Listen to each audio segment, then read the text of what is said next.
स्वागत है आप सभी का हमारे चैनल वांटेज गाइड में।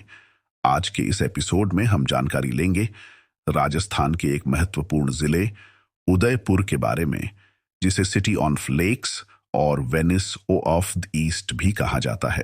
उदयपुर का प्रारंभिक इतिहास सिसोदिया राजवंश से जुड़ा है।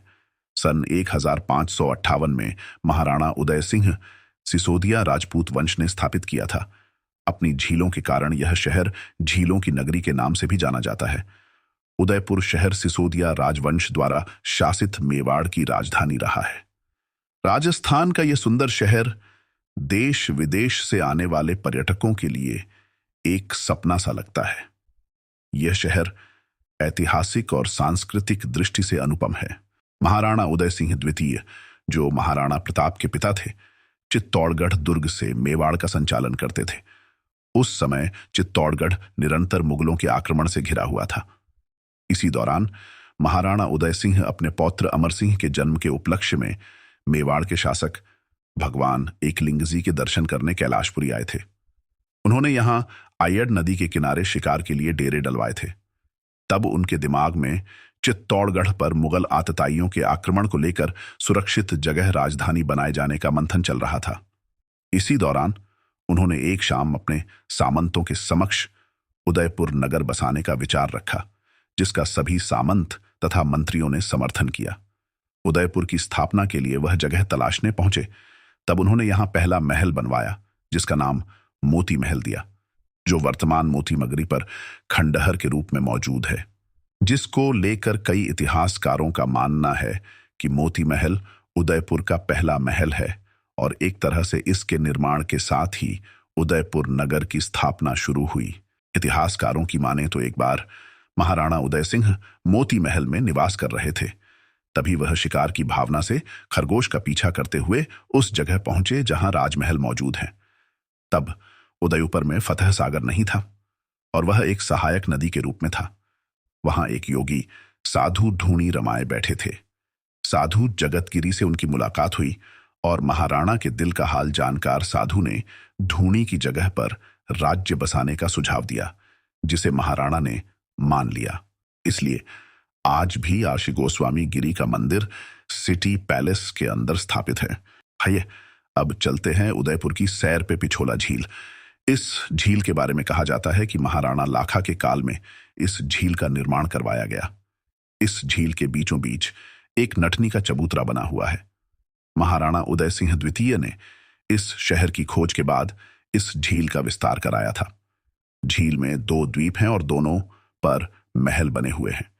एक है जग निवास, जो अब लेक पैलेस होटल बन चुका है, और दूसरा है जग मंदिर। दोनों ही महल राजस्थानी शिल्पकला के बेहतरीन उदाहरण हैं। बोट द्वारा जाकर इन्हें देखा जा सकता है। पिछोला झील पर बना यह महल, जो अब एक लग्जूरियस होटल का रूप ले चुका है। कोर्टयार्ड, कमल के तालाब और आम के पेड़ों की छांव में बना स्विमिंग पूल मौज मस्ती करने वालों के लिए एक आदर्श स्थान है। आप यहां आएं और यहां रहने तथा खाने का आनंद लें। जय मंदिर पैलेस पिछोला झील पर बना एक अन्य द्वीप पैलेस। यह महल महाराजा करण सिंह द्वारा बनवाया गया था, किंतु महाराजा जगत सिंह ने इसका विस्तार कराया।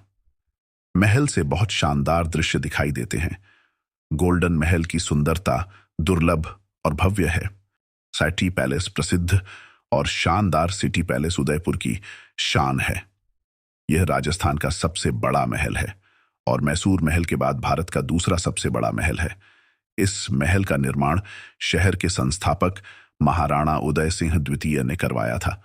उनके बाद आने वाले राजाओं ने इसमें विस्तार कार्य किए, तो भी इसके निर्माण में आश्चर्यजनक समानताएं हैं। महल में जाने के लिए उत्तरी ओर से बड़ी पोल से और त्रिपोलिया द्वार से प्रवेश किया जा सकता है। महल के प्रवेश द्वार पर गणेश जी की प्रतिमा स्थापित है। उनके आगे हाथी पर विराजमान माता गज लक्ष्मी की मूर्ति, फिर आगे श्रीनाथ जी की प्रतिमा, जिनका स्थान नाथ द्वारा है। साथ ही एकलिंग नाथ जी की प्रतिमा भी आपको देखने को मिलती है। जो कि मेवाड़ के आराध्य हैं। यहाँ के संग्रहालय में महाराणा प्रताप के द्वारा उपयोग किए गए हथियार रखे गए हैं, जैसे कि उनका भाला, तलवार, सुरक्षा कवच आदि। सज्जनगढ़ उदयपुर शहर के दक्षिण में अरावली पर्वतमाला पर बने इस महल का निर्माण महाराजा सज्जन सिंह ने करवाया था। यहाँ गर्मियों में भी अच्छी ठंडी हवा चलती है। सज्जनगढ़ से उदयपुर शहर और इसकी झीलों का सुंदर नजारा दिखता है।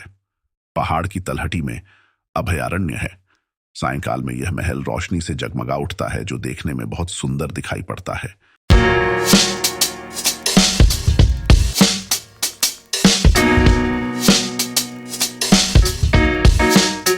मोती मगरी यहाँ सिसोदिया राजपूत वंश के विश्व प्रसिद्ध महाप्रतापी राजा महाराणा प्रताप की मूर्ति है। मोती मगरी फतेह सागर के पास की पहाड़ी पर स्थित है। मूर्ति तक जाने वाले रास्तों के आसपास सुंदर बगीचे हैं। विशेषकर जापानी रॉक गार्डन दर्शनीय हैं। बाघौर की हवेली पिछोला झील के गंगोरी गेट के पास में स्थित यह हवेली वर्तमान में संग्रहालय का रूप ले चुकी है। संग्रहालय में आप विभिन्न तरह की पगड़ी वेशभूषा को देख सकते हैं। शाम को यहाँ पर सांस्कृतिक कार्यक्रम और नृत्य का आयोजन किया जाता है, जिसके लिए टिकट लेना पड़ता है। शिल्पग्राम फतेह सागर झील की सीमा पर मौजूद एक गांव है। इसे शिल्प गांव के लिए जाना जाता है। यह गांव कई वजहों से मशहूर है। यहाँ पारंपरिक शैली की झोपड़ियां हैं, जिनमें हवा आने की पूरी व्यवस्था है। यहाँ पश्चिमी भारत के कई इलाकों के उपकरण और रोजमर्रा की चीजें मिलती हैं। कारीगर सुंदर सुंदर चीजें बनाते हैं और उन्हें यहाँ के स्थानीय बाजार में बेचते हैं। बाजार में हस्तशिल्प की चीजें और राजस्थानी कपड़े मिलते हैं। साथ ही संगीत और लोक नृत्य का आयोजन होता है।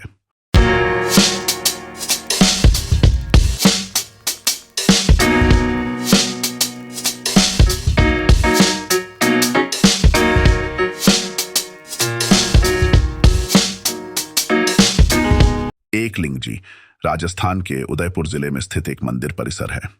एकलिंग जी शिवलिंग स्वयंभू शिवलिंग है तथा मंदिर का निर्माण बप्पा रावल द्वारा 8वीं शताब्दी में करवाया गया था। यह स्थान उदयपुर से लगभग 18 किलोमीटर उत्तर में दो पहाड़ियों के बीच स्थित है। वैसे उक्त स्थान का नाम कैलाशपुरी है, परंतु यहाँ एकलिंग जी का भव्य मंदिर होने के कारण इसको एकलिंग जी के नाम से पुकारा जाने लगा। भगवान शिव श्री एकलिंग महादेव रूप में मेवाड़ राज्य के महाराणाओं तथा अन्य राजपूतों के कुल देवता हैं।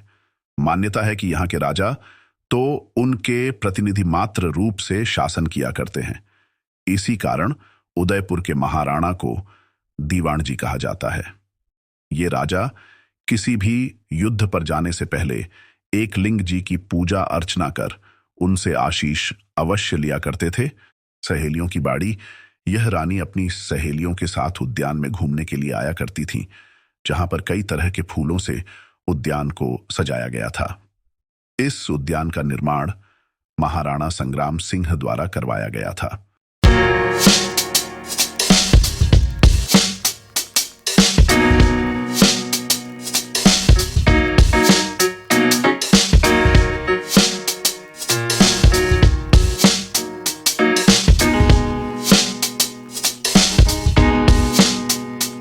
आशा करते हैं आज की यह वीडियो आपको पसंद आई होगी। कृपया लाइक, शेयर और सब्सक्राइब करें।